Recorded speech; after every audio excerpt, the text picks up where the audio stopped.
తెలవటం జరిగింది. ఆ శరణ్ చౌదరి నాకు ఎలాంటి సంబంధం లేదు, ఆయన ఎవరో కూడా తెలియదు నాకు. నిన్న మొన్న ఆయన విచారిస్తే ఆయన బీజేపీలో ఉండేది, ఈయన ఈ ల్యాండ్ దందాలు మోసాలు చేస్తానని పార్టీ వాళ్ళు హైకమాండ్ చెప్తే వాళ్ళు పార్టీ నుంచి కూడా అతన్ని సస్పెండ్ చేయటం కూడా జరిగింది. సరే, ఆయన గురించి కూడా నిన్న చాలా విషయాలు కూడా తెలుసుకున్నాం. ఈయన రియల్ ఎస్టేట్ బిజినెస్ ఏదో చేస్తుడట. ఎన్ఆర్ఐస్ను నా దగ్గర పెట్టుబడి పెట్టాలని, ఎన్ఆర్ఐస్ దగ్గర చాలామంది దగ్గర నాకు 150 ఎకరాలన్నది, 130 ఎకరాలన్నది, 350 ఎకరాలన్నాయని అన్ని డాక్యుమెంట్స్, దొంగ డాక్యుమెంట్స్ సృష్టించి ఎన్ఆర్ఎస్ దగ్గర చాలామంది దగ్గర డబ్బులు తీసుకున్నాడు.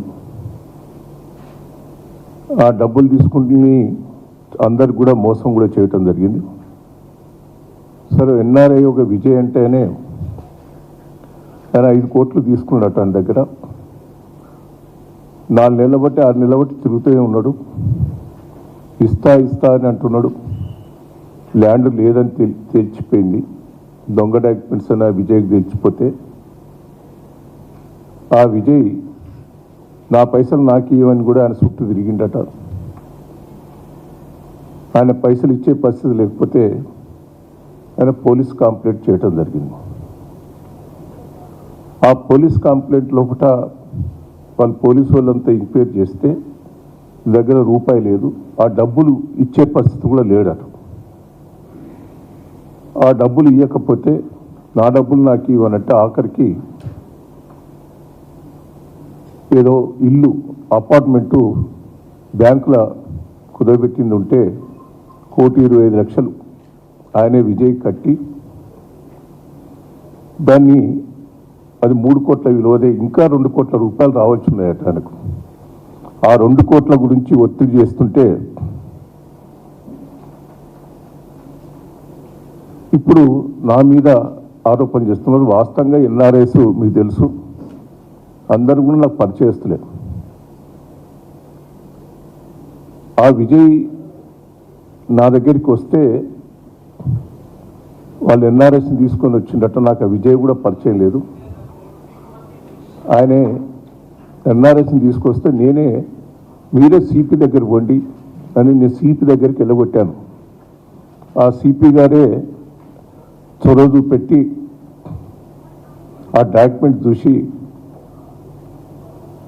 అతడు ఆ ఇల్లు రిజిస్ట్రేషన్ చేయించిండని తెలుస్తున్నది. ఇది వాస్తవ పోషం. ఆయన మీద కూడా మీరు చూడండి, శరణ్ మీద కూడా చాలా కేసెస్ ఉన్నాయి. దొంగ డాక్యుమెంట్స్ ఇచ్చిన కేసెస్.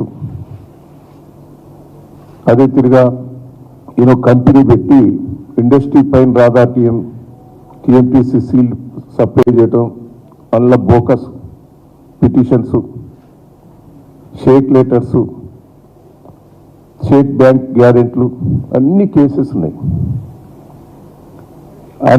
ఆయన భార్య కూడా పాస్పోర్ట్ కూడా రద్దు చేశారు, భార్య పేరు మీద కూడా. అంటే ఇవన్నీ కేసెస్ కూడా ఉన్నాయి. ఇంకా పోలీస్ స్టేషన్లో చాలా కేసెస్ ఉన్నాయి ఆయన మీద. అసంటి వ్యక్తి డాక్యుమెంట్స్ సృష్టించి ఎన్ఆర్ఎస్ మోసం చేసి అసంటి వ్యక్తిని దయచేసి మీరు ప్రోత్సహించొద్దనేది నా విజ్ఞప్తి. ఇంకా చాలామంది ఎన్ఆర్ఐస్ను మోసం చేసిన వ్యక్తి ఆయన. నేను రాజకీయాల్లో ఉన్నా, 40 ఏళ్ళ నుంచి మీరు చూస్తూనే ఉన్నారు.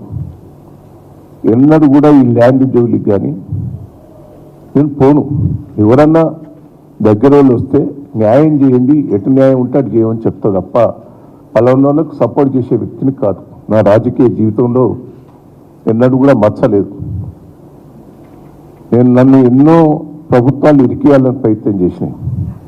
నేను ఎన్నడూ కూడా ఎక్కడ కూడా నేను ఇరకలేదు. ఇరికిచ్చే ప్రయత్నం చేసినా నేను నేను ఒక్కటే మిమ్మల్ని అందరినీ రిక్వెస్ట్ చేసేది, వాస్తవాలు తెలుసుకొని నేను ప్రెస్ మీడియా వాళ్ళని రిక్వెస్ట్ చేస్తున్నాను. ఏదో తొందరపడి నా మీద వాళ్ళు వీళ్ళు ఆరోపణ చేసినప్పుడు దయచేసి కొంత వాస్తవాలు తెలుసుకొని రాస్తే బాగుంటుందని కూడా నేను రిక్వెస్ట్ చేస్తున్నా. రెండవది, ఈ ఇళ్ళ కూడా నాకు దీంట్లో సంబంధం లేదు. ఆ విజయ్ నాకు బంధువు అని చెప్తాను, ఒక నిమిషం ఉండండి. ఆయన చెప్పింది ఏంటి, దయాకర్ రావు బంధువు పేరు మీద రిజిస్ట్రేషన్. మీరు ఇదన్నా ఒక్కసారి తెలుసుకోండి. ఆ విజయవాడ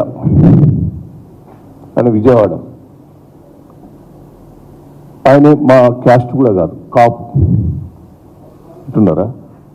మీరు అసంటి కూడా బంధువు అని నా తప్పుడు ఆరోపణలు చేసి ఇవన్నీ కూడా పొలిటికల్గా ఎవరు లబ్ధి పొందాలనేది నన్ను ఇబ్బంది పెట్టాలనే ప్రయత్నం చేస్తున్నారు.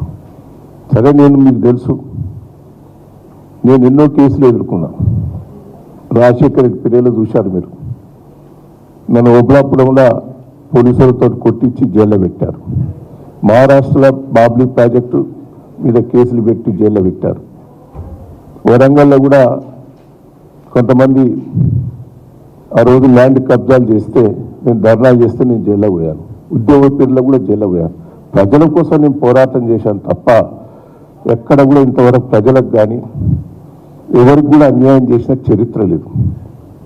కావాలని సృష్టించి నా మీద తప్పుడు ఆరోపణలు చేస్తే